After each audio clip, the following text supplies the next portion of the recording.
Hello दोस्तों, आज हम डिस्कस करेंगे लिकोरिया या हम इसको वेजाइनल डिस्चार्ज के नाम से भी जानते हैं।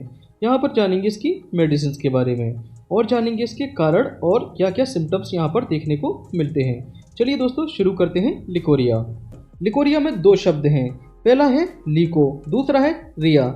तो यहाँ पर लीको का क्या मतलब होता है? लीको का मतलब होता है वाइट सब्सटेंस। वाइट सब्सटेंस जैसे कि वाइट ब्लड सेल्स, जिसको हम WBC के नाम से जानते हैं। तो वाइट ब्लड सेल का काम होता है पस का फॉर्मेशन करना। तो यहाँ पर दूसरा टर्म आता है रिया। रिया का मतलब होता है बहना, या हम इसको डिस्चार्ज या फ्लो के नाम से जानते हैं। तो इसी वजह से इसका नाम पड़ा है वेजाइनल डिस्चार्ज, क्योंकि जो डिस्चार्ज है मतलब ये जो फ्लो है और जो बहाव है वो वेजाइना के अंदर से होता है। तो इस कारण से इसको हम वेजाइनल डिस्चार्ज के नाम से जानते हैं। अब यहाँ पर जानेंगे हम इसके कारण के बारे में, किस कारण से लिकोरिया देखने को मिलता है। तो माइक्रो ऑर्गेनिज्म के इन्फेक्शन के कारण यहाँ पर लिकोरिया देखने को मिलता है। माइक्रो ऑर्गेनिज्म जैसे कि बैक्टीरियल इन्फेक्शन और ईस्ट जो कि एक फंगल इन्फेक्शन होता है। दूसरा वायरल इन्फेक्शन या प्रोटोजोन्स इन्फेक्शन, जैसे कि प्रोटोजोन्स में ट्राइकोमोनास वेजाइनलिस। तो ये माइक्रो ऑर्गेनिज्म यहाँ पर क्या करते हैं, जो वेजाइना या यूट्रस मतलब कि बच्चेदानी की जो अंदर की लेयर होती है वो बनी होती है म्यूकस मेम्ब्रेन की। अब ये क्या करते हैं, ये जो है म्यूकस मेम्ब्रेन में इन्फेक्शन फैला देते हैं, मतलब कि इस जगह को देखिए ये इरिटेट कर देते हैं। जैसे ही यहाँ पर देखिए ये जगह इरिटेट हो जाती है। इरिटेट होने के कारण अब यहाँ पर जो म्यूकस ग्लैंड होती हैं वो म्यूकस सिक्रीट करना शुरू कर देती हैं। अब जैसे ही देखिए यहाँ पर इन्फेक्शन हो जाता है या इन्फ्लामेशन हो जाता है तो हमारी बॉडी का इम्यून सिस्टम यहाँ से जो है WBC का फॉर्मेशन कर देता है। WBC जो कि पस का फॉर्मेशन करती हैं। तो यहाँ पर देखिए पहला तो म्यूकस प्लस पस यहाँ फॉर्म हो जाती है, पस और म्यूकस। अब यहाँ पर देखिए जो भी इन्फेक्शन होता है, अगर बैक्टीरिया इन्फेक्शन कर रहा है या ईस्ट इन्फेक्शन कर रहा है या वायरल इन्फेक्शन है या प्रोटोजोन्स का इन्फेक्शन है, तो यहाँ पर देखिए तीनों चीज़ें जो है मिल जाती हैं। कौन कौन सी तीनों चीज़ें? म्यूकस प्लस पस, जिसको हम WBC के नाम से जानते हैं, प्लस बैक्टीरिया, ईस्ट या प्रोटोजोन, ये जो है डिस्चार्ज के रूप में बाहर निकलना शुरू हो जाते हैं, जिसको हम वेजाइनल डिस्चार्ज या लिकोरिया के नाम से जानते हैं। अब यहाँ पर बात करेंगे इसके कलर के बारे में। तो यहाँ पर देखिए वाइट कलर और येलो कलर या ग्रीन कलर डिस्चार्ज देखने को मिलता है। अब यहाँ पर जो है व्हाइट कलर, येलो कलर और ग्रीनिश कलर क्यों अलग अलग दिखाई पड़ता है? अगर यहाँ पर देखिए बैक्टीरियल इन्फेक्शन होगा तो कुछ और कलर होगा, और वायरल इन्फेक्शन होगा या प्रोटोजोन्स इन्फेक्शन होगा या ईस्ट का इन्फेक्शन होगा मतलब कि फंजाई का इन्फेक्शन होगा, तो यहाँ पर कुछ और अलग अलग कलर देखने को मिलेगा। अब यहाँ पर जानेंगे हम इसके सिम्टम्स के बारे में। तो क्या क्या सिम्टम्स नजर आते हैं लिकोरिया पेशेंट में? पहला है एब्डोमन पेन, तो एब्डोमन रीजन में यहाँ पर दर्द देखने को मिलता है। दूसरा स्टमक क्रैम्प मतलब कि पेट में मरोड़ होना। नेक्स्ट आता है वीकनेस, तो ऐसे पेशेंट को जो है वीकनेस सी होती है।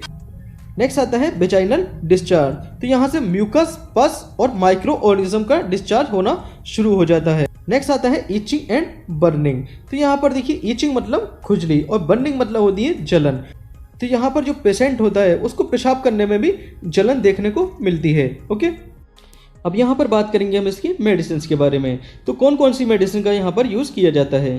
पहली मेडिसिन आती है यहाँ पर मेट्रोनिडाजोल। मेट्रोनिडाजोल के साथ साथ आप कौन कौन सी मेडिसिन यहाँ पर चूज कर सकते हैं? यहाँ पर आती है सेफेक्सिम या ऑफ्लोक्सासिन या एजिथ्रोमाइसिन या डॉक्सीसाइक्लिन। इनमें से कोई एक आप चूज कर सकते हैं, या तो सेफेक्सिम, ऑफ्लोक्सासिन, एजिथ्रोमाइसिन या डॉक्सीसाइक्लिन। देखिए डॉक्सीसाइक्लिन जो है वो प्रेगनेंसी में नहीं लेनी होती है, क्योंकि वो बर्थ डिफेक्ट करती है। बर्थ डिफेक्ट मतलब कि बच्चे में विकार पैदा करती है। ओके, अब यहाँ पर बात करेंगे हम इसकी डोज के बारे में। तो मेट्रोनिडाजोल या इनमें से कोई एक टेबलेट ये चलानी होती है सुबह शाम, मतलब कि BD, दिन में 2 टाइम लेनी होती है और लगभग ये 15 दिन तक ये लेनी होती हैं। उसके बाद बात करते हैं हम यहाँ पर फ्लूकोनाजोल टेबलेट की। ये एक एंटी फंगल टेबलेट होती है, जबकि ये चारों की चारों एंटीबैक्टीरियल टेबलेट होती है।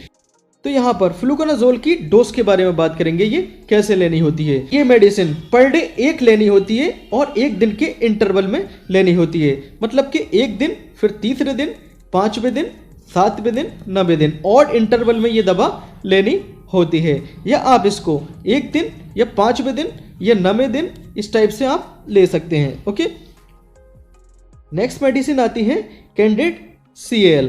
कैंडिड सीएल ये कैसे लेनी होती है? ये ओरली नहीं लेनी होती है, ये वेजाइना के अंदर जो है इस मेडिसिन को इंसर्ट कर दिया जाता है। तो insertion in vagina for 3 to 5 days, 3 से 5 दिन ये मेडिसिन लेनी होती है। ओके, तो यहाँ पर देखिए कैंडिड सीएल में क्या क्या होता है। यहाँ पर होता है क्लिंडामाइसिन। तो जिन मेडिसिन के अंत में अगर माइसिन टर्म आ जाता है तो वो मोस्टली जो होती हैं एंटीबैक्टीरियल मेडिसिन होती हैं।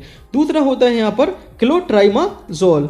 तो जिन मेडिसिन के अंत में मोस्टली एजोल शब्द आ जाता है तो वो जो होती है एंटी फंगल मेडिसिन होती हैं। तो ये जो मेडिसिन है वो एंटीबैक्टीरियल भी है और एंटी फंगल मेडिसिन भी है। ओके, तो दोनों तरीके से ये काम करेगी, ये बैक्टीरिया को भी किल करेगी और फंगस को भी ये किल करेगी। तो इसको जो है यहाँ पर देखिए ये वेजाइना के अंदर इसको इंसर्ट कर दिया जाता है और लगभग ये वेजाइना के अंदर 20 से 22 घंटे में डिफ्यूज हो जाती है। Thank you.